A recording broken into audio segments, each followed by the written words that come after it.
Les statistiques montrent que 90 jusqu'à 95% des résolutions de début d'année finissent dans les tiroirs dès le premier trimestre de l'année en cours. Ce n'est pas par manque de motivation, mais c'est plutôt par manque de plans clairs et structurés.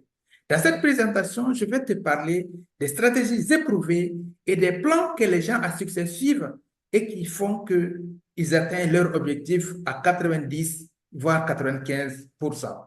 Je m'appelle Mamadou Sissé, je suis formateur et coach certifié. Et si l'année 2026 devenait l'année où tout change pour toi? Dans cette présentation, je te parlerai des techniques et des stratégies que les gens à succès utilisent pour atteindre leur objectif le maximum possible. On va suivre dans cette présentation trois étapes essentielles: le passé, le présent et le futur. Donc, regarde cette vidéo jusqu'à la fin. La dernière partie de cette vidéo est la plus importante. C'est parce que c'est cette partie qui va te permettre de passer à l'action. Reste concentré. Une nouvelle année, une nouvelle vie. Pour que ta nouvelle vie, ta vie de l'année 2026 soit différente de l'année 2025, il va falloir que tu prennes de nouvelles décisions. Puisqu'on le dit, si tu continues à faire ce que tu as toujours fait, tu obtiendras toujours les mêmes résultats. Donc, les mêmes effets produisent les mêmes résultats. Que faire pour que l'année 2026 soit une année de transformation positive dans ta vie? Pendant les quelques minutes, je vais te montrer ce que peu de personnes font en début d'année et pourquoi cela explique les résultats positifs. Nous allons suivre un voyage. C'est un voyage à 4 étapes. On va faire 4 escales, demain 3 étapes. On va faire 3 étapes, 3 escales. Le premier escale, ce serait le passé. Le deuxième escale, le présent. Et le dernier escale, le futur. Donc, nous allons nous situer dans le présent pour pouvoir nous projeter dans le futur. Et ces escales, nous allons connaître 3 étapes. Nous allons passer par 10 étapes essentielles: l'évaluation, la certitude, la clarté, l'enthousiasme, la concentration, l'engagement, la motivation, l'intelligence, l'environnement et les standards. Donc, la question qui se pose, c'est de savoir que faire pour que l'année 2026 soit une année de transformation positive de ta vie. Alors, avant d'entrer dans le vif du sujet, à qui s'adresse cette conférence? Cette conférence s'adresse à ceux qui veulent se sentir heureux et épanouis dans leur vie personnelle et professionnelle, ceux qui veulent générer des revenus supplémentaires en 2026, même s'ils sont nouvellement employés ou en début de carrière, ceux qui veulent investir en eux afin de créer un business à côté, et ceux qui veulent créer leur entreprise et devenir leur propre patron. Donc, si tu te trouves dans l'une de ces situations, cette conférence est faite pour toi. Je te demande de rester concentré et de suivre la vidéo jusqu'à la fin. L'objectif principal de cette conférence, c'est de te montrer les stratégies éprouvées et les plans à suivre qui te permettront de devenir la meilleure version de toi-même et d'atteindre plus rapidement tes objectifs en 2026 et de réaliser la vie de tes rêves, que tu sois élève, étudiant, salarié ou entrepreneur. Il y a un constat qui s'avère évident, pas pour beaucoup de personnes. Les statistiques disent que 5% des personnes atteignent leur objectif annuel. Seulement 5%. Pourquoi c'est 5%? Pourquoi ce n'est pas 10%? Pourquoi ce n'est pas 15%? Pourquoi seulement 5%? C'est pour la simple raison que ces 5% transforment, ces 5% transforment leur objectif en décision. En décision, pas seulement en souhait. Ils planifient avant d'agir et non l'inverse. Ils n'agissent pas ensuite essayer de planifier, mais plutôt ils planifient avant d'agir. Ils construisent des systèmes par des élans de motivation. Ils mesurent juste et se responsabilisent. Ils mesurent, ils ajustent et se responsabilisent. Ils acceptent l'inconfort. Ils acceptent l'inconfort parce que, en fait, la réussite ou le succès ne se réalise pas dans le confort. Ils acceptent l'inconfort et la constance sur la durée. Ils ont une vision à long terme, mais ils ne sont pas dans le court terme. Vouloir cueillir tout de suite le fruit, non, ils ne sont pas dans cette logique, ils sont dans le long terme. C'est ce qui fait qu'ils sont constants sur les actions et ils sont focus sur les objectifs à atteindre au bout du voyage. Donc, nous allons commencer notre périple par la première phase qui est le passé. Et ensuite, nous allons nous allons quitter le passé pour aller dans le présent et ensuite nous projeter dans le futur à partir du présent. Alors, commençons par le passé. Nous allons commencer par l'évaluation. Parce qu'en réalité, quand on veut se lancer dans un projet, on veut se fixer des objectifs, on veut atteindre des objectifs, il faut d'abord commencer par évaluer notre situation actuelle. Où est-ce que nous sommes par rapport à tout ce que nous avons essayé de faire dans le temps? Et ensuite, nous allons nous poser la question. Si nous voulons atteindre tous nos objectifs en 2026, est-ce que nous avons la certitude que nous sommes en mesure d'atteindre ces objectifs-là? Parce qu'en réalité, l'état d'esprit dans lequel nous nous situons est assez important, joue un rôle crucial dans la tête de nos objectifs. Donc, quand on sera dans le présent, qu'est-ce qu'on va faire? Nous allons voir nos objectifs en face. Est-ce que nous sommes au clair par rapport aux objectifs que nous voulons atteindre en 2026? Et ensuite, nous allons projeter dans le futur à travers les 7 étapes: l'enthousiasme, la concentration, l'engagement, la motivation, l'intelligence, l'environnement et enfin les standards.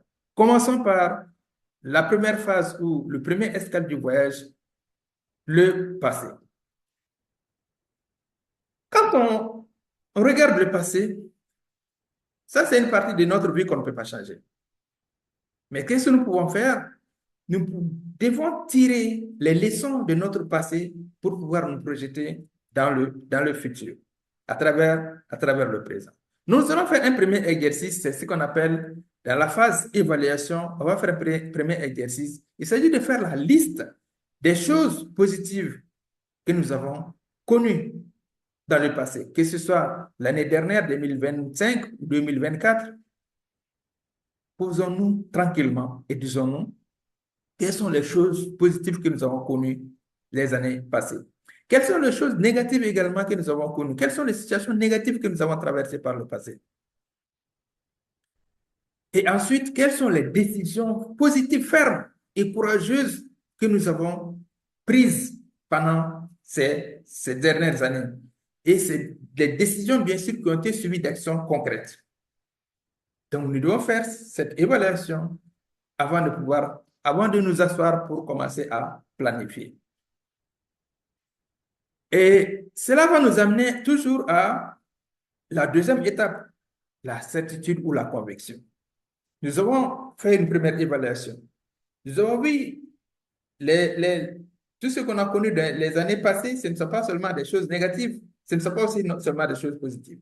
Nous avons connu des choses positives de la même façon que nous avons connu des choses négatives. Nous avons traversé des situations positives de la même façon que nous avons traversé des situations négatives.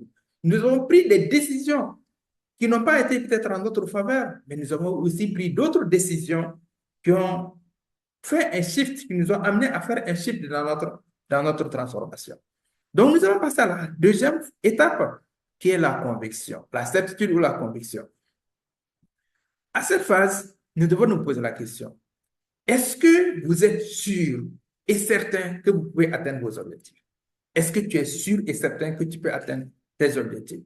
Parce que comme je disais tantôt, le mindset, l'état d'esprit est très important dans le développement de l'être humain. L'état d'esprit est très important dans la vie d'un entrepreneur. L'état d'esprit est très important dans la vie de quelqu'un qui veut donner un sens à ça, dans la vie de quelqu'un qui veut donner un sens à sa vie. Dans cette étape, la certitude ou la conviction, je t'invite à faire une liste. Une liste de certains de tes projets d'hier ou de tes rêves d'hier, mais qui aujourd'hui constituent une réalité pour toi. Fait partie de ta vie. Quelles sont les choses que tu considérais l'année dernière, l'année d'avant, ou même il y a 5 ou 10 ans, que tu considérais comme un rêve? mais qui aujourd'hui, avec le recul, tu vois que cette chose fait partie de ta vie. Donc, de la même façon que tu as pu concrétiser tes rêves, dis-toi que les objectifs que tu te fixes aujourd'hui feront partie de ta vie dans 1 an, dans 2 ans ou dans 3 ans.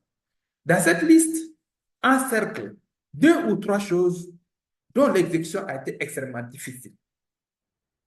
Parce qu'en réalité, un objectif, comme vous le dites, quand ton rêve ne te fait pas peur, c'est que ce n'est pas un rêve. Quand ton rêve ne te fait pas peur, c'est pas un rêve. Donc, encercle 2 ou 3 choses, que ce soit tes rêves, tes objectifs passés ou tes rêves passés, dont l'exécution a été extrêmement difficile. Encercle ces 2 ou 3 choses. Quelles sont les actions? Quelles sont les actions pratiques, que ce soit physiques, mentales, spirituelles, que vous avez mises en œuvre pour transformer chacun de ces objectifs en rêve, chacun de ces objectifs, ces rêves en réalité? Quelles sont les actions concrètes que tu as mises en œuvre pour pouvoir transformer ces rêves en réalité? Cela va nous amener au présent. Donc, nous avons fait une première évaluation de ce que nous avons traversé par le passé, que ce soit des situations positives ou négatives, les décisions que nous avons prises. Et ensuite, nous nous sommes posé des questions. En analysant les objectifs que nous avons déjà atteints, les rêves que nous avons déjà réalisés, et si on doit se poser la question aujourd'hui, est-ce que les objectifs que je veux me fixer aujourd'hui, je serai en mesure de les atteindre? De la même façon que j'ai pu atteindre les objectifs, ou pas un seul objectif, mais plusieurs objectifs hier, c'est que je suis sûr d'atteindre des objectifs que je vais me fixer aujourd'hui. Donc, je dois avoir cet état d'esprit, je dois avoir ce mindset. Ça, c'est une préparation psychologique, une préparation mentale par laquelle je dois commencer la nouvelle année. Maintenant, nous arrivons au deuxième escale de notre voyage, ce qui est le présent. Nous allons voir de façon claire quels sont les objectifs que tu veux atteindre. Parce qu'en réalité, beaucoup de gens disent qu'ils ont des objectifs. Quand tu leur poses des questions, quels sont tes objectifs? Ils ne sont pas dans les objectifs, mais ils sont plutôt dans les intentions, dans les souhaits. Et un objectif doit répondre à un certain nombre de critères. Donc, nous allons d'abord faire l'état de lieu, imprimer dans cette seconde phase qui est l'escale. Le deuxième escale, nous allons voir l'étape numéro 3 qui est la clarté. Est-ce qu'on est au clair par rapport à nos objectifs? Donc, on va faire un état de lieu. Pour pouvoir s'orienter, avant, on utilisait la carte. Mais avec l'invention du GPS, nous utilisons le GPS pour pouvoir nous orienter. Et quand on veut faire un programme de perte de poids, qu'est-ce que nous faisons? Nous commençons par quoi? Nous commençons par nous peser. Donc, c'est ce qu'on appelle l'état de lieu. Où est-ce que je suis d'abord par rapport à mes objectifs? Où est-ce que je me trouve? Où est-ce que je vais aller? Donc, le point A, ça, c'est ma position actuelle. Et le point B, ça, c'est ma destination. Est-ce que je suis d'abord au clair par rapport à ma situation actuelle? Est-ce que j'ai une idée par rapport à ma position? Et j'ai une clarté par rapport à cela. Qu'est-ce que je veux faire de ma vie? Quel changement je veux apporter en 2026?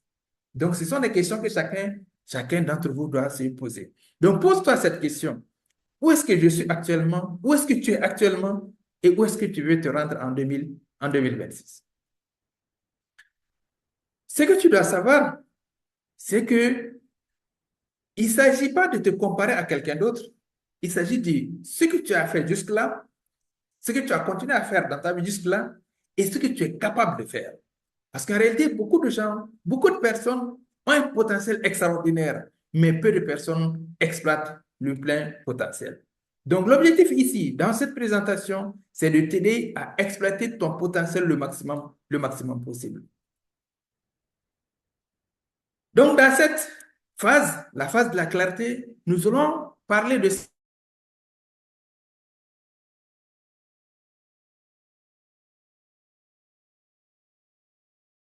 qu'on appelle le le plan de vie ou la roue de la vie. Je ne sais pas si ça roue de la vie aujourd'hui. La roue de la vie, c'est une façon de matérialiser la vie dans son ensemble. Parce qu'en réalité, quand on dit la vie, c'est quelque chose qui n'est pas assez tangible. Donc, pour pouvoir faciliter la compréhension, pour que tu puisses cerner tous les domaines de ta vie, on a essayé de matérialiser cette vie sous forme de roue, pour que ça puisse être tangible, pour que l'esprit puisse le cerner. Parce qu'en réalité, le cerveau, quand l'information n'est pas palpable, quand l'information n'est pas tangible, des fois, le cerveau a de la difficulté à capter cette information. Donc, voilà un peu, c'est comme si on a représenté ta vie devant toi sous forme de roue. Donc, tu vas te donner une note. Vous voyez que la roue ici, elle est notée de 0 à 10. Donc, tu vas te donner une note de 0 à 10 dans chacun de ces domaines. Le domaine spirituel, le domaine intellectuel, le domaine émotionnel, physique, familial, social, professionnel et financier. Donc, 0 étant la note la plus faible et 10 la note la plus élevée. Donc, tu dois te noter, ce n'est pas un exercice qu'on donne en classe, c'est pas un professeur d'université qui va corriger, c'est toi-même qui vas te donner des notes. Donc, tu te connais mieux que qui que ce soit. Même si on demandait à quelqu'un de te noter, la personne pourrait te donner une note, mais peut-être cette note ne va pas refléter ta vraie vie. Donc, si toi-même tu dois te noter, c'est sûr que tu te donneras une note que tu mérites. Et à ce niveau-là, je te demande d'être sincère avec toi. Ce n'est pas un professeur d'université qui va corriger ta feuille. Ce n'est pas le maître du premier cycle qui va corriger ta feuille. C'est toi-même qui va te corriger. Tu vas te noter et te corriger. Donc, on verra la correction plus tard. Mais ce que je te demande ici, c'est de te noter de façon sincère. Ne sois pas sévère avec toi et ne te donne pas non plus de notes de complaisance. Ne te compare pas à quelqu'un d'autre. Ah, dans le monde, dans le domaine intellectuel, dans le domaine spirituel, un tel à ce niveau, est-ce que... Non, ne te compare pas à quelqu'un pour te noter. Compare-toi à qui tu es aujourd'hui. Comme on l'a dit, pour pouvoir voyager d'un point A à un point B, il faut d'abord que nous définissions où est-ce que nous sommes. Il faut que nous sachions où est-ce que nous sommes. Ça me rappelle, une fois, je suivais une vidéo dans laquelle le présentateur parlait de quelqu'un qui venait en parachute. Apparemment, la personne s'était perdue. Elle voulait se rendre quelque part, mais elle s'était perdue.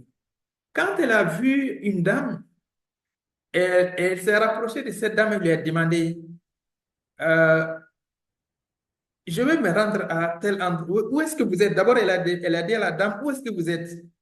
Ça, c'est où? La dame lui a posé la question, monsieur, où est-ce que vous voulez vous rendre? Il a posé, le monsieur a posé la question à la dame. Il a dit, mais vous êtes ingénieur?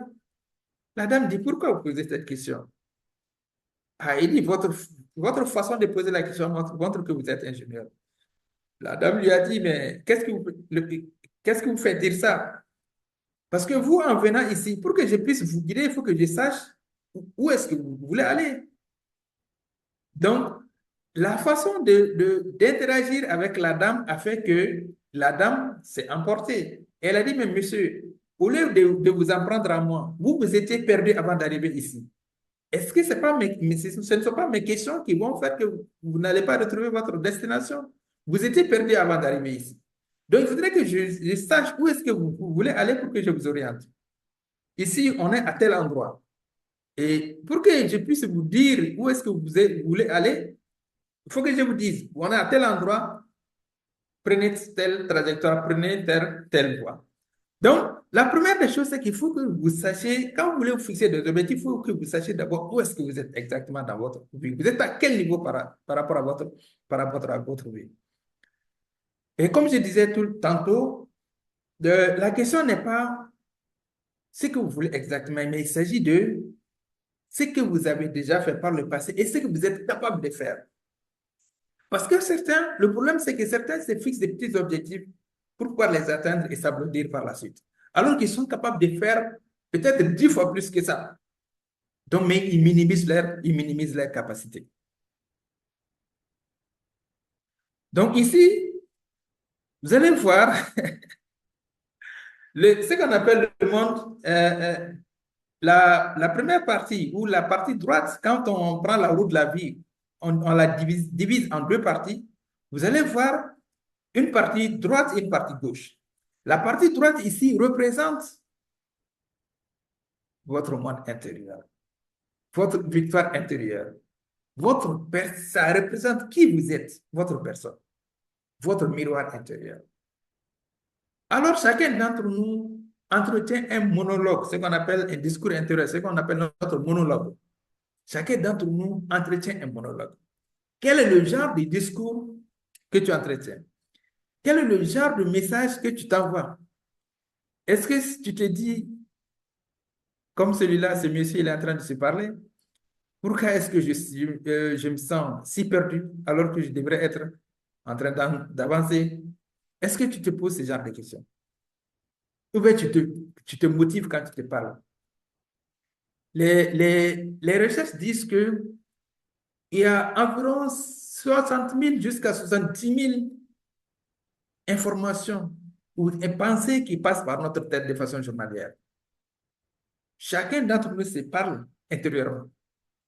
Maintenant, la différence, c'est que quel genre de discussion, quel genre de discours ton cerveau te fait passer tous les jours.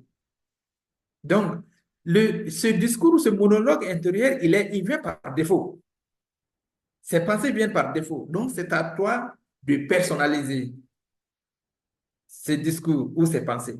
C'est comme les applications des téléphones. Quand tu achètes un téléphone, le téléphone vient avec des applications. Et quand tu entres dans les applications, il y a des paramètres. Et dans les paramètres, il y a des paramètres qui sont pris par défaut. Donc, c'est à toi de prendre le téléphone et de personnaliser tes paramètres si tu ne veux pas travailler avec tes paramètres, avec les paramètres par défaut. De la même façon, les pensées qui passent dans notre cerveau, ce sont des pensées par défaut. Et généralement, le cerveau est câblé négatif. Il est câblé négatif. En fait, Dieu nous a créés et il a mis dans notre cerveau un système qui nous permet de nous protéger. Enfin, un système qui permet de nous protéger. En réalité, si ce système n'était pas là, on allait se donner la mort. C'est quoi? C'est que chaque fois qu'il y a un risque dans quelque chose, le cerveau nous alerte et nous met une certaine pression pour que nous ne passions pas à l'action. Et c'est ce qu'on appelle généralement notre zone de confort. Quand on est dans une situation qu'on maîtrise, on est à l'aise, on est en sécurité. Mais quand on doit sortir de cette zone pour aller explorer une nouvelle zone, des fois on est réticent. Et si ça ne marche pas? Et si j'échoue? Et si ceci? Et si cela? Et généralement, c'est ce discours qui retient beaucoup de personnes. Toi, tu es dans quelle situation? Est-ce que tu te vois, tu te donnes une image positive ou une image négative? Est-ce que tu es comme ce monsieur qui est pensif ou bien tu es comme ce garçon qui est en train de se voir comme un coureur d'élite ou comme un basketteur international? Comment tu te vois? Quelle image te rends-tu? Quelle image te donnes-tu? Est-ce que tu as une bonne image de toi ou une mauvaise image de toi? Imaginez même ces chats-là, même ces chats, il est en train de se voir comme un tigre. Toi, comment tu te vois? Penses-tu que c'est possible pour toi ou tu penses que c'est impossible? Regarde ici, impossible et possible. Tu vois, c'est dans la tête. C'est toi qui rends la chose impossible possible. Quand tu mets dans ta tête que c'est impossible, ce serait impossible. Je pense qu'il y a une diction qui dit que tu penses que tu le peux ou tu ne peux pas, tu as raison dans les deux cas. Si tu penses que tu ne peux pas, c'est ce message que tu dis, tu deviens convaincu que tu ne peux pas, tu ne pourras pas. Mais si tu te dis que tu peux le faire, crois-moi, tu peux relever le défi. Donc, il s'agit de s'envoyer tout le temps des messages positifs. Ça, c'est ce qu'on appelle ton monde. C'est toi, c'est ta personne. Parce qu'en réalité, l'être humain, il est composé de deux parties. Une partie physique qu'on voit, ça c'est notre corps, et une partie métaphysique qu'on ne voit pas. Quand on parle de cerveau, on ne voit pas. Quand on parle d'intellect, on ne voit pas. Les émotions, est-ce qu'on voit les émotions? Quand on parle de spiritualité, et ici, quand on parle de spiritualité, il s'agit pas seulement de croyances religieuses. Il s'agit des pensées que tu entretiens. Quel est le type de pensée que tu entretiens? Est-ce que tu entretiens des pensées positives ou négatives? Donc, ça, c'est notre monde intérieur. Alors que on dit que notre monde extérieur est le reflet de notre monde intérieur. Si nous voulons réussir dans n'importe quel domaine, il faut que nous arrivions à réussir à l'intérieur d'abord. C'est cette réussite intérieure qui va refléter sur le monde extérieur. Et on verra par la suite, ça c'est notre monde extérieur. Ce monde extérieur n'est autre chose que notre situation. Là où nous sommes actuellement, c'est comme on a commencé notre voyage. On a dit le premier escale, c'était le passé. On est venu dans le présent. On est dans le présent et on va se projeter dans le futur. C'est comme on est en train de faire un voyage. Ce monsieur, il est en train d'aller le chemin vers la réussite. Il est en train de voyager. Donc, notre monde extérieur est une situation que nous traversons. Ça ne définit pas qui nous sommes. Ma situation familiale, sociale, professionnelle, financière ne définit pas qui je suis. Mais ça définit une situation que je traverse. Ta situation financière aujourd'hui ne définira pas ta situation financière en fin 2026, ni en fin 2030. Donc, c'est une situation, c'est un état dans lequel tu es. C'est un état dans lequel tu es. C'est une situation dans laquelle tu es. Mais ça ne définit pas qui tu es. Il ne faudrait pas que cette situation te bloque. Te dire que c'est comme si tu as un compte en banque de 1 million, comme si tu ne peux pas dépasser 1 million. Mais tout se passe où? Tout se passe ici, dans le monde intérieur. Si tu penses que c'est possible, tu as 1 million dans ton compte en banque aujourd'hui. Si tu penses que c'est possible d'avoir 5 millions, d'avoir 10 millions, il faut que tu réussisses à avoir ça à l'intérieur. Si tu penses à l'intérieur de ta tête que c'est possible, ce serait possible pour toi. Mais si tu penses que ce n'est pas possible, ce ne serait pas du tout possible pour toi. Donc, ton monde extérieur n'est autre chose qu'une situation que tu es en train de traverser. Ça ne définit pas qui tu es. Tu peux avoir des challenges.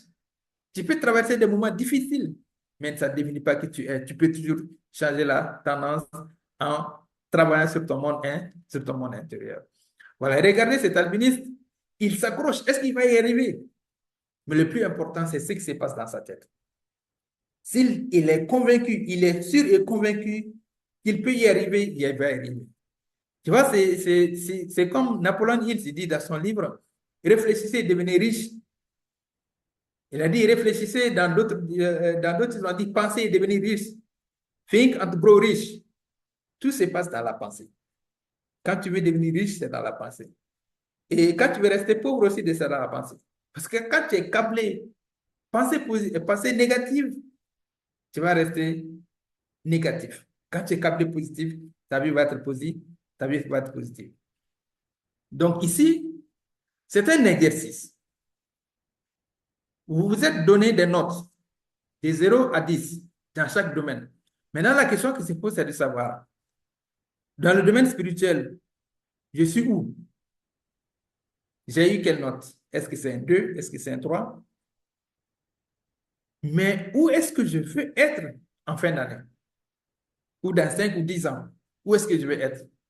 Si je sais quelle est ma situation actuelle, on a vu dans notre monde, dans le monde extérieur, quelle est ma situation actuelle dans chacun de ces domaines-là?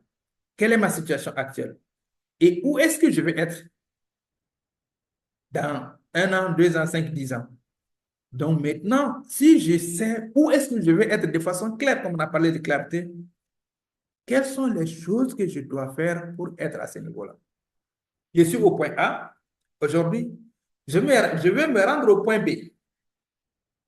Donc maintenant, c'est clair, je sais ce que je veux faire de ma vie. Je sais ce que je veux faire de mon année. Est-ce que quand je sais ce que je veux faire, ça suffit? Est-ce que si j'entendais seulement des pensées positives, ça suffit? Il faut passer à l'action. J'aime bien cette phrase que répétait tout le temps un de mes formateurs. Il dit que le pont entre le rêve et la réalité, c'est l'action. Le pont entre le rêve et la réalité, c'est l'action. Tant que tu ne penses pas à l'action, les rêves resteront des rêves. Donc, si tant que tu ne penses pas à l'action, ta vie restera dans l'état dans lequel elle est. Tu continueras à vivre comme tu vis. Comme on le dit, si tu continues à faire ce que tu as toujours fait, tu obtiendras les résultats que tu as toujours obtenus. Si tu veux que ta vie change, il faut que toi-même tu changes d'abord. Le changement commence à l'intérieur, pas à l'extérieur. Le changement commence à l'intérieur. Maintenant, qu'est-ce que tu fais? Quelles sont les actions que tu dois mettre en place pour quitter l'endroit où tu es actuellement et te rendre à l'endroit où tu veux être, soit en fin 2026 ou en fin 2027, dans 5 ou 10 ans, si Dieu nous donne longue vie. Voilà donc, une fois que tu t'es donné des notes, on suppose que ça, c'est le résultat que tu as obtenu. Si ça, c'est le résultat que tu as obtenu, tu as eu un 4 dans le domaine spirituel, un 8 dans le domaine émotionnel, et dans le domaine intellectuel, un 7 dans le domaine émotionnel, 6 dans le domaine physique, dans le domaine familial et social, tu as eu 5, 5, dans le domaine professionnel, 9, dans le domaine financier, 9. Ça peut être le résultat de quelqu'un qui est focus profession. Il est tellement accroché à sa profession qu'il oublie les autres domaines. Alors qu'en réalité, pour que on ait une vie équilibrée, il faut que nous pensions à tous les domaines de notre vie, à tous les aspects de notre vie. On ne peut pas réussir dans un domaine simplement et oublier les autres aspects de notre vie. Nous voulons que nous ayons une vie équilibrée. Quelqu'un peut réussir dans le domaine professionnel et échouer dans le domaine familial. À quoi ça sert de réussir dans le domaine professionnel et voir sa famille partir en l'air? Ça n'a pas de sens. Donc, dans ce cas, comme on a parlé de correction, je disais précédemment que ce n'est pas une fille qu'un professeur d'université va corriger. C'est toi-même qui vas corriger. Maintenant, on est arrivé au niveau de la correction. C'est toi qui dois apporter la correction. Maintenant, comment tu vas faire pour corriger? Donc, pour amener ta vie à un niveau supérieur, quels sont les 2 domaines? Tu dois choisir 2 domaines. Mais si tu décides de t'attaquer à tous les domaines, finalement, il y a ce qu'on appelle, tu vas subir la fatigue de l'objectif. Le fait, c'est comme on le dit, euh,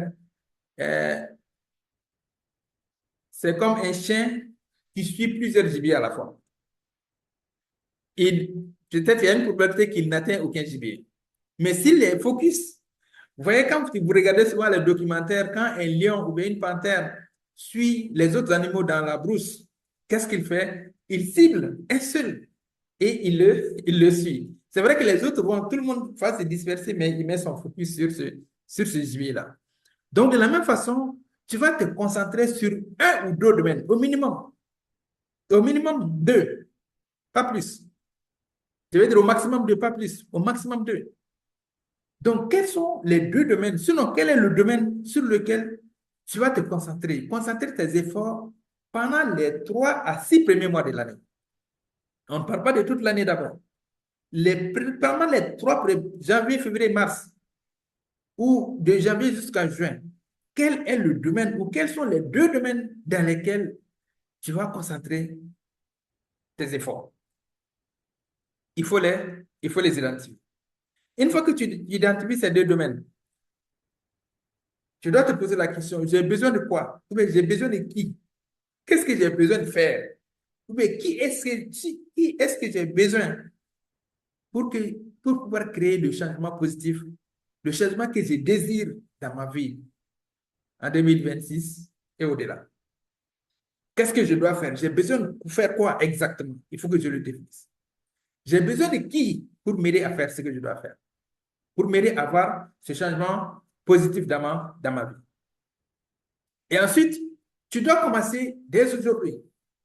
En réalité, quand on décide de changer, il ne faudrait pas faire une pause. C'est ce qui arrive à beaucoup de gens. Dès qu'ils prennent, à partir du moment où ils prennent la décision, ils se disent, bon voilà, maintenant que je suis au clair par rapport à mes objectifs, par rapport à tout ce que je dois faire, je vais commencer. Bon, déjà, on est avancé dans le mois de janvier, je vais commencer au mois de février. Mais déjà, là où tu es, c'est une partie de l'année. Le jour où nous sommes aujourd'hui, c'est une partie de l'année. Pourquoi tu laisses passer le temps? Il faut commencer dès aujourd'hui. Et si tu dois commencer aujourd'hui, par quel domaine vas-tu commencer et pourquoi? Si tu dois commencer dès aujourd'hui, par quel domaine tu vas commencer et pourquoi? Il faut que tu aies des raisons. Parce qu'en réalité, ce sont les raisons qui te feront que quand ça corse, tu vas pas laisser, tu vas pas abandonner. Quand ça corse, tu vas pas l'abandonner. Donc, à partir de la correction, nous allons passer à l'action. Nous avons dit, le pont entre le rêve et la réalité, c'est l'action. Donc, pour pouvoir passer à l'action, nous avons besoin de motivation. Des fois, on peut se faire motiver par d'autres personnes, mais ici, on doit se motiver par soi-même. Tu dois te motiver de deux manières, par la douleur et par le plaisir. Nous allons voir d'abord comment tu vas te motiver par la douleur. Si, qu'est-ce que tu perds si ce domaine de ta vie ne s'améliore pas à partir de maintenant? Qu'est-ce que tu perds si ce domaine de ta vie ne s'améliore pas aujourd'hui? Qu'est-ce que tu vas perdre? Donc, si tu te rends compte que si ce domaine de ta vie ne s'améliore pas aujourd'hui, tu te prends de la merde dans laquelle tu vas être, tu vas ouvrir les yeux. Deuxième question, quel est le prix à payer si tu n'atteins pas cet objectif? Est-ce que tu vas continuer à vivre cette vie de pauvreté? Est-ce que tu vas continuer à vivre cette vie de dépendance, dépendre toujours des autres, ne pas mener la vie que tu rêves de vivre? Quel est le prix à payer? Qu'est-ce que tu dois faire? Est-ce que le prix, c'est un temps que tu vas consacrer à te former? C'est un temps que tu vas consacrer pour faire certaines tâches? Qu'est-ce que tu vas faire? En réalité, dans chaque chose dans la vie, il y a un prix. Même le fait de ne pas passer à l'action, il y a un prix à payer. Le prix, c'est quoi? C'est tu vas continuer à souffrir. Tu vas continuer à souffrir. Quel est le prix à payer? En réalité, il y a quelque chose qui doit être assez important pour les gens. Et ce qu'on appelle dans l'école de la vie, on paie le prix d'abord avant de bénéficier du service. Est-ce que vous connaissez une université qui permet aux étudiants de s'inscrire et de suivre l'année scolaire et à la fin de l'année, ils payent? Est-ce que vous connaissez une compagnie aérienne qui permet à ses passagers de prendre le ticket de billets sans payer et de leur permettre de payer à destination? Est-ce que vous connaissez un transport qui vous permet d'embarquer et de payer une fois arrivé à destination? Donc, dans la vie, on paie d'abord le prix et ensuite on bénéficie du service. Donc, ce n'est pas l'inverse. Troisième question, que te coûtera la mise en œuvre? Tu as un objectif, tu veux atteindre cet objectif. Si tu dois commencer aujourd'hui, la mise en œuvre va te coûter quoi? Est-ce que c'est du temps? Est-ce que c'est de l'argent? Est-ce que c'est un sacrifice physique ou mental? Qu'est-ce que ça va te coûter? Bref, dans quelle douleur continueras-tu à vivre si ce domaine de ta vie ne s'améliore pas? Quelles sont les peines, les douleurs dans lesquelles tu vas continuer si tu n'atteins pas cet objectif? Donc ça, c'est la motivation par la douleur. Quand tu vas commencer à penser à cette vie de merde que tu as toujours continué à mener, si tu n'arrives pas à atteindre ton objectif, tu vas continuer dans cette vie de merde. Ça va te pousser à passer à l'action.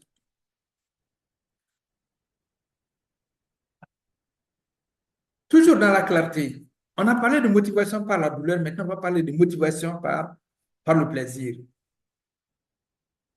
La motivation par le plaisir, on doit commencer par se poser cette question. Comment deviendra ma vie dès que je changerai ce domaine vers le meilleur?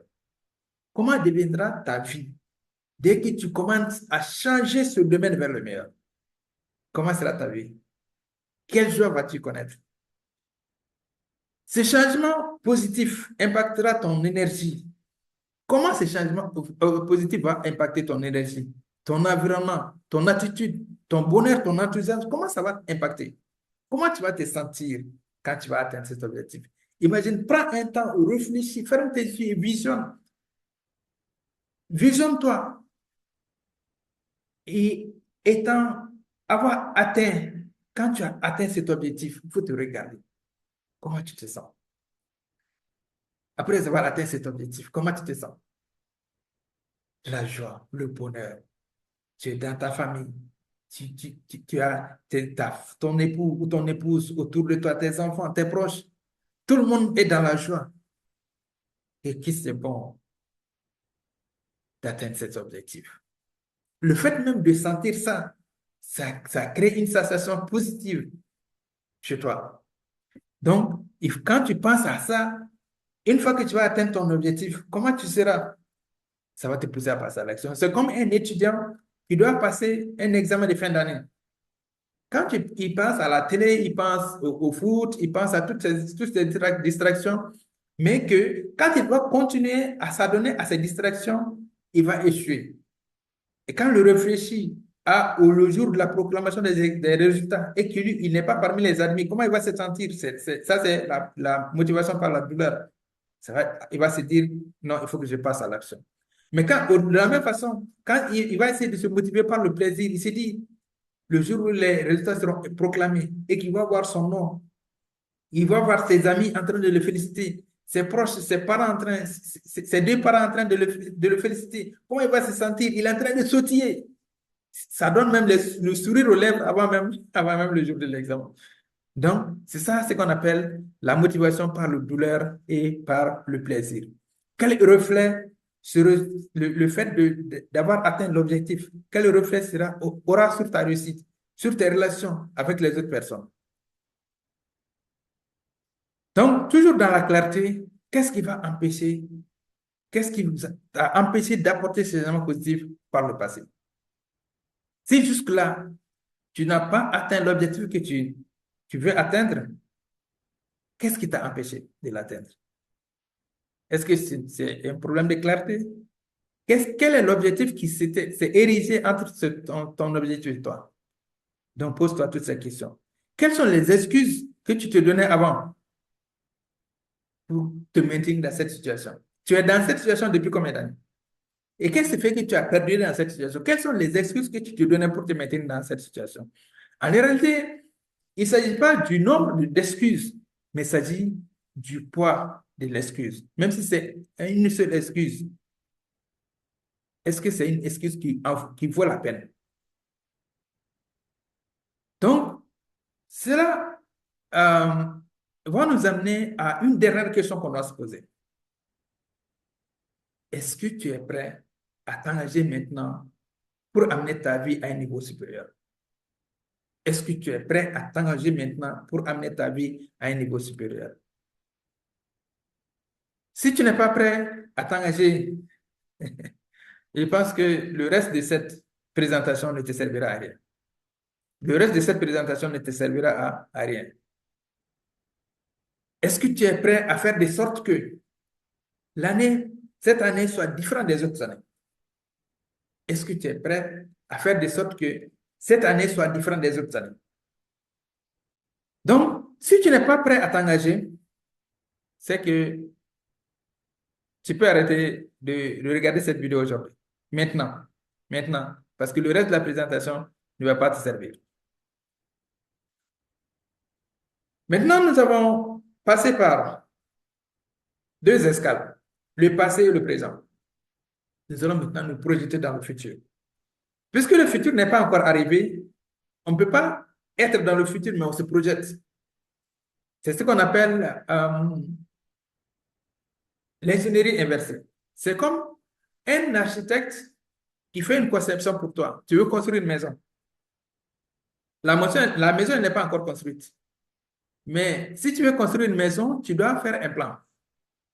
Soit tu es du domaine, tu fais toi-même ton plan, mais si tu n'es pas du domaine, tu vas avoir quelqu'un qui est du domaine qui va faire le plan. Tu vas avoir un architecte ou un ingénieur qui va te faire un plan 3D. Tu vas même afficher le plan 3D dans ta maison, dans ta chambre, dans la chambre dans laquelle tu es, même si tu es en location aujourd'hui. Et chaque jour, quand tu te lèves, tu regardes ton plan 3D. Et tu te dis, ça, c'est ma maison. C'est ici que je vais venir loger. Et ça va te motiver. Ce plan 3D, c'est comme une photo de ta maison que tu as prise. Mais en réalité, la maison n'est pas encore construite. Donc, c'est cet exercice qu'on va essayer de faire. Donc, on va se projeter dans le futur avec enthousiasme. Ça, c'est l'étape 4. À l'étape 4, on va faire un exercice. Ce qu'on appelle le brainstorming. On va faire une liste de choses. Il faut écrire tous les objectifs que tu souhaites atteindre dans les 8 domaines de la vie. Tous les objectifs. Ici, on va se projeter c'est vrai qu'on a dit qu'on va se concentrer sur euh, un ou deux domaines. Mais dans cet exercice-là, ce qui est demandé, c'est de faire une liste de tous les objectifs que tu veux atteindre dans la vie domaine. Tous les objectifs que tu veux atteindre dans la vie domaine. Dans les 20 prochaines années. Prions Dieu pour qu'il nous donne une longue vie. À ce niveau, il ne faut pas filtrer. Il ne faut même pas analyser. Tout ce qui vient par l'esprit, tu écris. Et l'avantage ici, c'est que quand on se dit que on te demande d'écrire tous les objectifs que tu as dans ta vie, quand on dit dans ta vie, c'est global. Peut-être que tu vas trouver deux objectifs, à partir du troisième ou quatrième objectif, tu vas te bloquer. Mais le fait de répartir ta vie en domaines, ça va t'aider à trouver des objectifs dans chaque domaine. Donc, ne filtre pas, n'analyse pas. Tout ce qui te vient à l'esprit, écris-le. Et puis, après avoir écrit la liste des objectifs, écris devant chaque objectif la durée de sa réalisation. Si tu es un élève ou tu es un étudiant, par exemple, tu te dis, je vais passer à mon examen cette année. La durée, c'est quoi? C'est à la fin de l'année scolaire. Si tu es un entrepreneur, je vais avoir un chiffre d'affaires 2. Je vais avoir un compte en banque 2.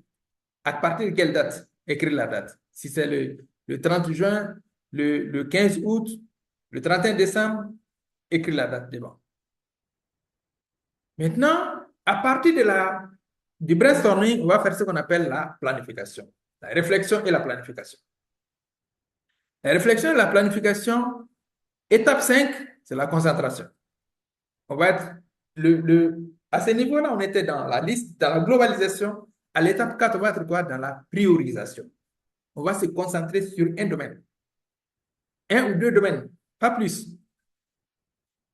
Comme on l'a vu, quand le lion ou la panthère suit un gibier dans la brousse, il se dirige vers le troupeau, mais il cible un gibier.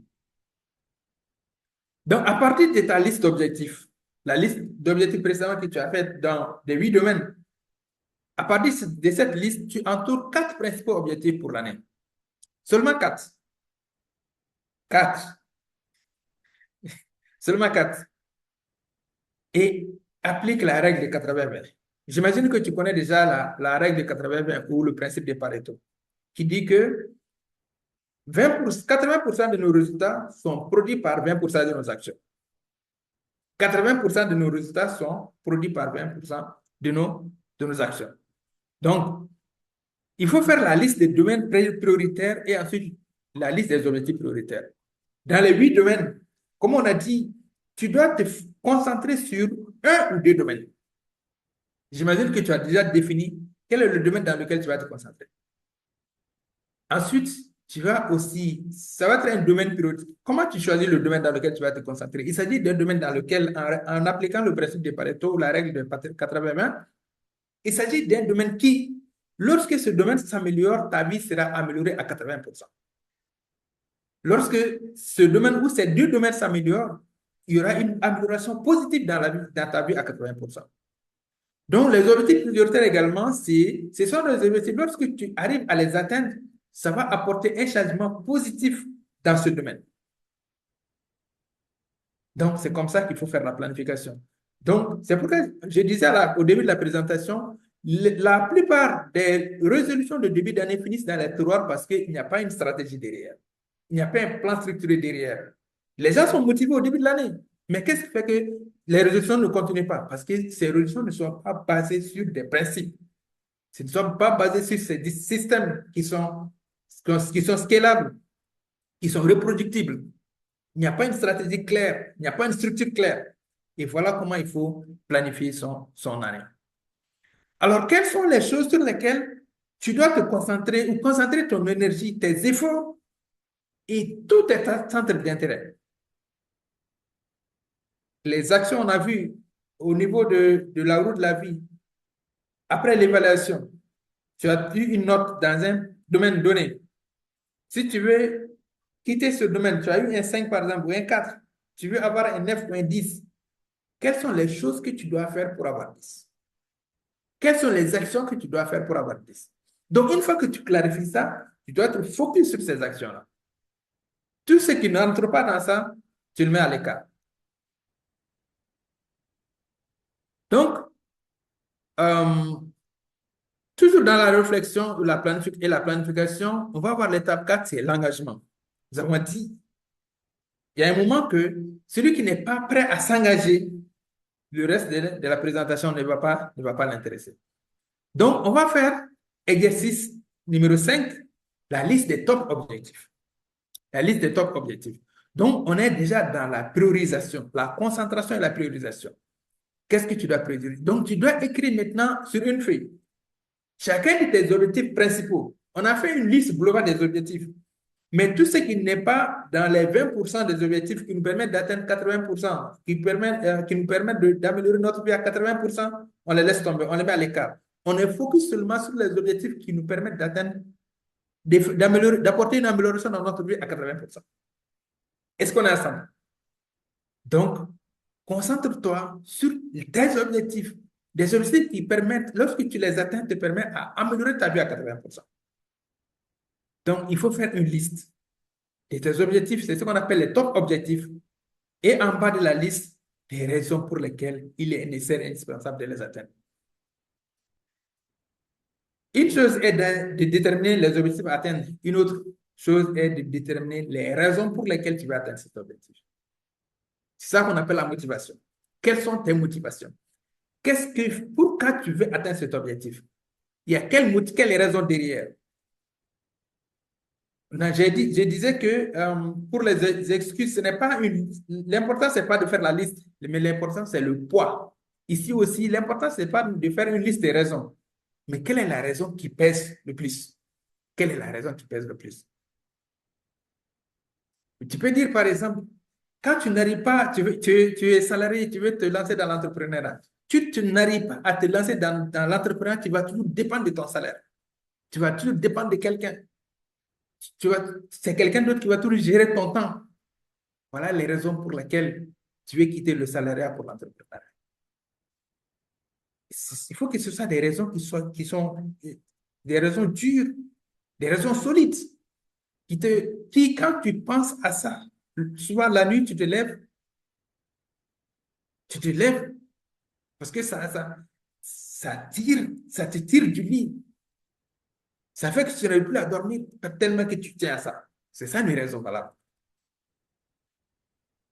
Donc, ensuite, tu dois faire une liste des choses à faire et des choses à abandonner. Parce qu'en réalité, si tu veux atteindre des objectifs, il y a des choses que tu dois abandonner.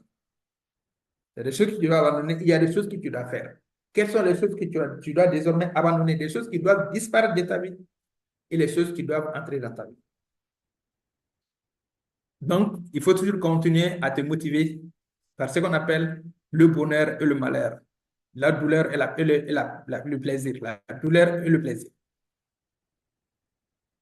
Donc, il faut trouver, pour pouvoir arriver à cette fin-là, il faut que tu trouves soit un mentor, un coach ou un partenaire de redevabilité.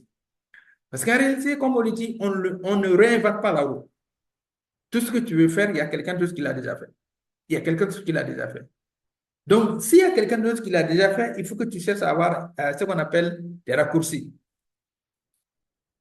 Ça ne se passera pas du jour au lendemain, mais la personne qui a déjà atteint l'objectif que tu veux atteindre, il partagera, ce sera un plaisir d'ailleurs pour lui de partager ses secrets avec toi. Qu'est-ce qu'il a fait qui a marché, qu'est-ce qu'il a fait qui n'a pas marché. Et toi, ça te permet d'éviter ces erreurs-là. Tu ne vas pas reprendre les mêmes erreurs que lui a commises. Donc, ce serait un avantage pour toi. Ce serait un gain de temps pour toi, un gain d'énergie pour toi. Et quand tu as un coach ou un mentor, le coach il va te pousser à passer à l'action. Il va prendre des engagements avec toi et tu vas lui rendre compte, ça fera que tout le temps tu passeras à l'action. Septième étape, c'est la motivation. On a parlé de motivation. Il faut se motiver par la douleur et le plaisir. La question ici, c'est, es-tu prêt à enclencher le processus dès maintenant? Est-ce que tu es prêt à enclencher le processus dès maintenant? En réalité, beaucoup de gens se fixent des objectifs, mais après, comme on l'a dit, les objectifs finissent dans la tiroir. Alors qu'il faut passer à l'action. Dès que tu termines d'écrire tes objectifs, il faut que tu commences dès maintenant l'exécution. Ne te dis pas, bon voilà, j'ai fini d'écrire les objectifs, voilà, je vais me reposer un peu. Ah, je suis fatigué, il faut que je me repose. Non. Si tu te reposes, tu risques, le repos risquera de prendre assez de temps ou risquera de prendre plus de temps que prévu. Parce que tu vas dire, non, j'attends le week-end prochain. Le week-end arrive. Ah non, je ne suis pas en mode aujourd'hui. Je vais attendre le week-end sur prochain. Ah, je vais attendre le mois prochain. Et finalement, ce serait comme les gens qui écrivent des résolutions et qui les mettent dans les tiroirs. Et ce qui est regrettable, c'est que à la fin de l'année ou au début de l'année prochaine, ils ressortent le même. Et pourtant, l'année dernière, j'avais écrit ça, j'avais dit que je ferais ça, ou j'ai pas réussi à le faire. Non, on recopie encore. Et c'est toujours le même scénario. Donc, tu dois te poser cette question. Par quelle action concrète puis-je commencer maintenant? Et qui me rapprochera le plus de l'un de mes objectifs. Donc, il faut que tu arrives à déterminer quelle est l'action qui, lorsque tu la mets en application, te rapproche le plus de ton top objectif. Donc, on est toujours dans la focalisation, dans la concentration. Focalisation, concentration. Focalisation, concentration. Donc, si tu dois retenir trois mots, c'est priorisation, focalisation, concentration. Priorisation, focalisation, concentration. Il faut prioriser. Il y a un livre que Stephen Covey a écrit, Priorité des priorités. Ça veut dire que même s'il y a une liste, toute la liste est prioritaire, dans cette liste prioritaire, il y a des choses encore qui sont plus prioritaires. Donc, il faut que toi, tu te dises, si tu veux apporter des changements positifs dans ta vie en 2026, quels sont les domaines que tu dois prioriser? Et les domaines à prioriser, sur quelle base tu dois prioriser ces domaines-là? Il s'agit des domaines qui, lorsque tu apporteras un changement positif dans ce domaine, ta vie sera transformée positivement à 80%. Quel est le domaine dans lequel, lorsque tu y apportes un changement positif, ça va impacter ta vie de façon générale à 80%? Ça, c'est ce domaine que tu dois prioriser. Un. Une fois que tu priorises ce domaine, tu regardes aussi les objectifs que tu dois atteindre dans ce domaine. Qu'est-ce qui fera que tu pourras apporter une transformation positive dans ce domaine à 80% également? Quels sont les objectifs qui permettront d'atteindre ces changements-là? Une fois que tu détermines ces objectifs-là, quelles sont les actions qui, lorsque tu les mets en œuvre, te permettront du moins d'atteindre ton objectif à 80, voire 90, voire 100%. C'est comme ça qu'il faut fonctionner. Priorisation, concentration, focalisation. Priorisation, concentration, focalisation. Pour pouvoir retenir, tu pourras dire PCF. PCF. Priorisation, concentration, focalisation. Donc, si tu dois retenir quelque chose en 2026, c'est quel est ton PCF ou quels sont tes PCF? Quels sont tes PCF? Quelles sont tes priorités? Quelles sont tes concentrations? Quelles sont tes focalisations? Quels sont tes objectifs? D'abord, ton domaine ou tes domaines prioritaires. Quels sont tes objectifs prioritaires? Quelles sont tes actions prioritaires?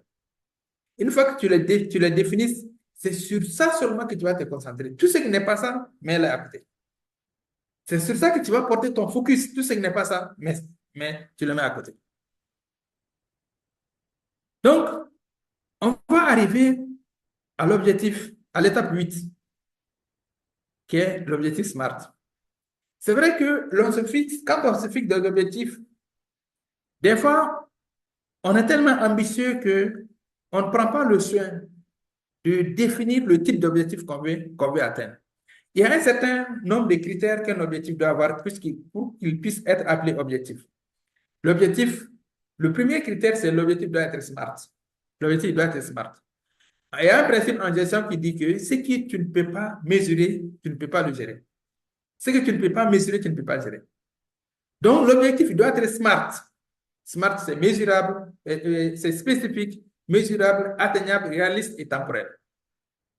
Si tu arrives à appliquer cette condition à ton objectif, ça t'aide dans l'évaluation. Parce qu'en réalité, quand tu te fixes tes objectifs, tu dois par la suite t'évaluer. Est-ce que je suis à quel niveau par rapport à la tête de mon objectif? Qu'est-ce que j'ai fait? Qu'est-ce qui reste à faire? Qu'est-ce qui a marché? Qu'est-ce qui n'a pas marché? Donc, pour pouvoir évaluer, il faut que l'objectif soit spécifique et mesurable. Quand ce n'est pas mesurable, comment tu peux évaluer? Si par exemple, je me dis que je vais lire un livre de 200 pages, je vais lire le livre en 10 jours. Si je dois lire le livre de 200 pages en 10 jours, ça veut dire quoi? Ça veut dire qu'il faut que, on va dire 20 jours pour faire court, pour faciliter le calcul. Je vais lire le livre de 200 pages en 20 jours. Ça veut dire que chaque jour, je dois lire 10 pages. Quand c'est 200 pages, le 10e jour, je serai à la 200e page. Mais si je dis je vais lire le livre, bon, lire le livre, de toute façon, c'est spécifique, mais ce n'est pas mesurable. Est-ce que c'est atteignable? Lire un livre en 20 jours, 200 pages en 20 jours, c'est bien atteignable et c'est réaliste. En 20 jours, c'est temporaire. Donc, tu vois comment on rend l'objectif SMART. Mais quand je me dis, par exemple, je vais avoir de l'argent. En 2026, je vais avoir de l'argent. Tu vas avoir combien? Tu vas avoir combien? 1000 francs? 2000 francs? 500? 1 million? 2 millions? 10 millions? Je vais avoir de l'argent, c'est très vague. Je veux avoir tel montant dans mon compte à banque à telle date. C'est comme ça qu'il faut. L'objectif doit être SMART. La motivation seule ne suffit pas. Tu dois avoir un plan clair pour procéder ensuite à ce qu'on appelle l'ingénierie inversée. La motivation, on a dit, c'est vrai, il faut se motiver, mais la motivation seule ne suffit pas, il faut passer à l'action. Pour pouvoir passer à l'action, il faut d'abord un plan clair. Quel est ton plan? Est-ce que tu as un plan? Est-ce que tu as un plan de vie d'ailleurs? Tu n'as pas de plan de vie. Comment tu veux améliorer ta vie alors que tu n'as pas de plan? Comment peux-tu construire une maison sans plan? Imaginez quelqu'un qui veut construire une maison qui amène les maçons, il a une parcelle, il amène les maçons. Imaginez le type de maison qui va être construite sans plan. Donc, si tu as un plan clair, en suivant les étapes que nous avons dit précédemment, qu'est-ce que tu vas faire? Tu te mets enfin, ça veut dire quoi? Comme si ton objectif était déjà atteint. Une fois que ton objectif est atteint, qu'est-ce que ça va représenter? Qu'est-ce que ça représente pour toi? Comme je veux construire ma maison est déjà construite. J'ai eu l'exemple du plan 3D que j'ai pris. J'ai le plan 3D. À quoi ça représente? À quoi ça ressemble? Quelle est la nature des ouvertures, des portes, les fenêtres? Le toit, est-ce qu'il est en béton et en tôle? La peinture est comment? La cour est comment? Est-ce qu'il y a des fleurs? Est-ce qu'il y a des plantes? Est-ce qu'il y a un dalle? La maison, est-ce que j'ai les fauteuils, j'ai les chaises, ainsi de suite. Donc, quand j'ai tout ça, ça c'est dans ma vision, dans ma projection. Maintenant, je viens dans la réalité, dans le présent. Parce qu'on a dit, on se situe dans le présent, mais on se projette dans le futur. Maintenant, on est dans le futur, on s'est projeté dans le futur. Maintenant, on sait qu'est-ce qu'on veut. On a une vision claire, on a une image claire, on a un plan clair. On revient maintenant dans le présent. Quelles sont les étapes que je dois suivre? Quelles sont les actions que je dois mettre en œuvre pour que la date limite de l'atteinte de cet objectif, je serai au point A, au point B. Je suis au point A. Quand je reviens dans le présent, je serai au point A. Quelles sont les étapes que je dois suivre pour pouvoir arriver au point B? C'est vrai que je ne vais pas quitter du jour au lendemain du point A au point B. Je vais créer des points intermédiaires. Je vais dire ça c'est A1, A2, A3, ainsi de suite jusqu'à ce que j'arrive au point B. Maintenant, je dois être au clair par rapport aux actions que je dois mettre en œuvre pour pouvoir atteindre cet objectif. Donc, une fois que je définis ces actions, comme on le dit toujours, le PCF, priorisation, concentration, focalisation. Priorisation, concentration, focalisation. Donc, il se peut que l'atteinte de ces objectifs va me demander des connaissances spécifiques, des unités de mesure des actions. Si c'est des connaissances, qu'est-ce que je dois savoir? Est-ce que je vais avoir besoin d'une spécialité? Je vais avoir besoin d'un service de quelqu'un d'autre, du service de quelqu'un d'autre? Ben, moi-même, je dois me former. Si je dois mesurer mes succès, ça doit être par rapport à quoi? Quelles sont les actions continues que je dois mettre en application jour après jour? Et l'avant-dernière étape, ça c'est l'environnement. L'environnement. Ici, l'environnement est très important dans l'atteinte des objectifs. Sachez que trouver un environnement positif qui fait ressortir le meilleur de vous-même. Il y a un adage qui dit que quand on est le premier de la classe, on n'est pas dans la bonne classe. Quand tu es le premier de ta classe, tu n'es pas dans la bonne classe. Qu'est-ce que ça veut dire? Et tout le monde espère être le premier de sa classe. Oui, ça c'est à l'école. Mais dans l'école de la vie, quand tu es le premier de la classe, ça veut dire que toi, tu es au-dessus de tout le monde. Tu ne vas pas grandir. Tu ne vas pas grandir. Quand tu es dans un groupe et que tu es le premier, tu ne vas pas grandir. Les autres vont apprendre de toi, mais toi, tu vas apprendre de qui? C'est vrai, on peut apprendre des gens qui sont en dessous. Mais si tu trouvais toi aussi un autre groupe où tu peux être le dernier ou l'avant-dernier, comme ça, tu apprendras d'eux, tu viendras donner à ceux-ci. Tu apprends d'eux et ils vont te tirer vers le haut. Parce que quand tu es dans cette classe ou dans ce milieu, dans cet environnement où tout le monde te dépasse, toi, tu vas regarder les autres d'en haut. Et ça va te motiver à faire comme eux pour atteindre leur niveau. Dans ce cas, tu pourras venir donner aussi à ceux qui sont en deçà de ton niveau et tu vas les aider aussi à rehausser leur niveau. Donc, il faut trouver un environnement qui t'aide à grandir. Il y a Jim Rohn qui dit que on est la moyenne des 5 personnes avec lesquelles nous passons le maximum de notre temps. J'ai une connaissance qui aime à dire que quand tu as des collègues, tu as des amis qui ont des salaires, par exemple de 100 000 francs, que ce n'est pas exclu que ton salaire soit dans les environs de 100 000. Généralement, c'est comme ça. Quand tu es dans un milieu où les gens gagnent ont un revenu mensuel de 100 000 francs, toi aussi, ton revenu mensuel ne sera pas loin de 100 000. Il y a un autre qui dit que quand tu fréquentes les millionnaires, même si tu ne deviendras pas millionnaire, tu auras euh, un esprit millionnaire. Tu vas avoir des informations des millionnaires. Si tu fréquentes des millionnaires, si tu ne deviens pas millionnaire, tu vas avoir des informations des millionnaires. Tu vas avoir une mentalité de millionnaire. Tu vas entendre des discours de millionnaires. Tu vas entendre des propos de millionnaires. Et voilà ce qu'il faut pour l'environnement.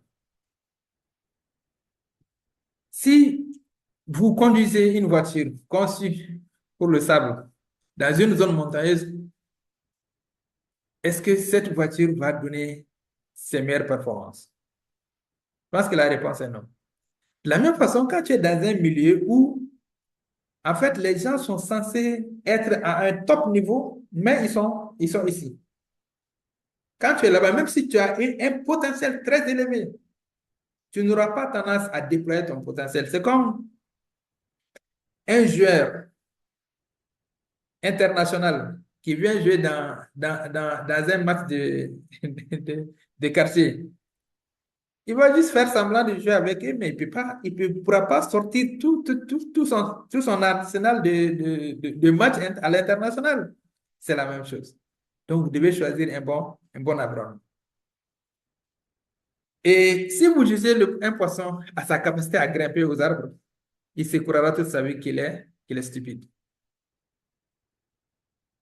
Ici, pourquoi on parle de tout ça? Quand tu es dans un domaine ou dans un milieu où les gens sont au top de leur objectif, au top de leur niveau, mais qui pour toi, c'est un niveau très bas. Mais eux, ils ne peuvent pas faire plus. Ils ne peuvent pas faire plus.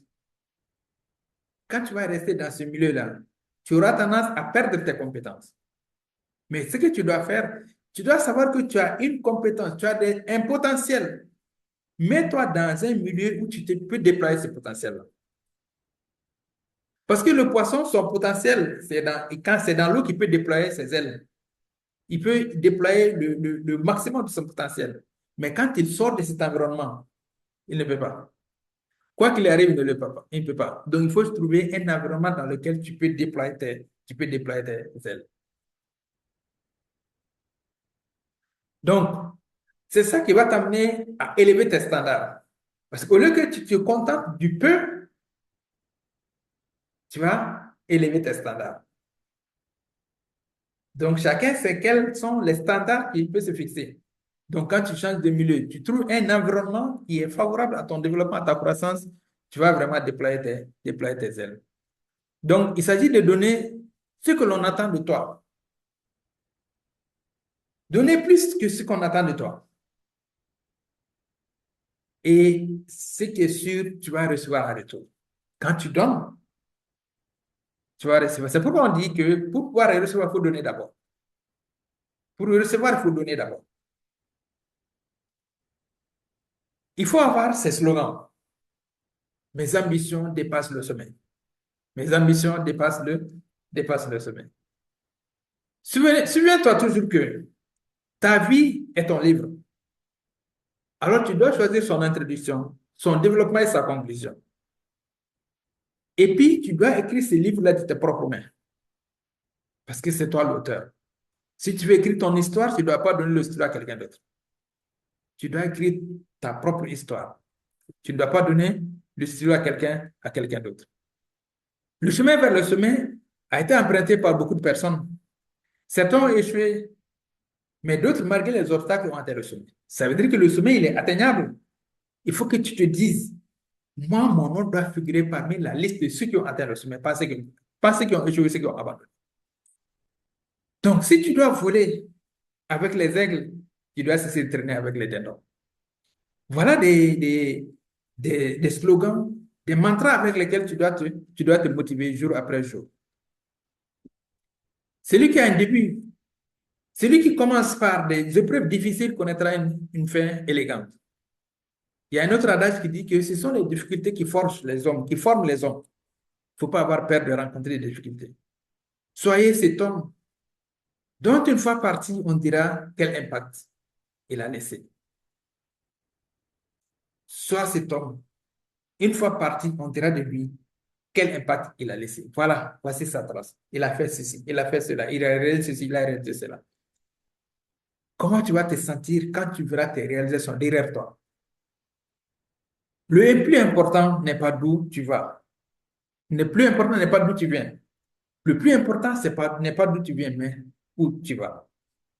D'où tu viens, ça c'est déjà fait, tu ne peux pas le changer. Mais là où tu vas, tu peux le choisir. Tu ne peux pas choisir ce qu'on appelle ton origine, mais tu peux choisir ta destination.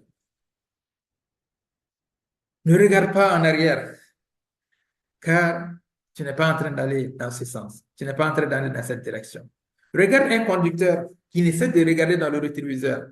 Qu'est-ce qui va se passer? Il risquera de faire un accident. Ton passé est passé. Tu regardes dans le passé pour tirer les leçons nécessaires pour te renforcer, pour te former, mais pas pour te morfondre, pas pour ressentir les mêmes douleurs. Non, tu dois regarder ton passé, profiter de ton passé, faire de ton passé un tremplin pour te projeter dans le futur. Voilà. Et c'était ce que je voulais partager avec toi. Si tu as aimé cette vidéo, tu as aimé cette présentation, je t'invite à la liker, à la partager, à la commenter surtout et à la partager pour que le maximum de personnes puissent profiter de cette vidéo. C'était avec toi, Mamadou Cissé, entrepreneur, formateur et coach certifié. On se retrouve à une nouvelle vidéo. Bye bye.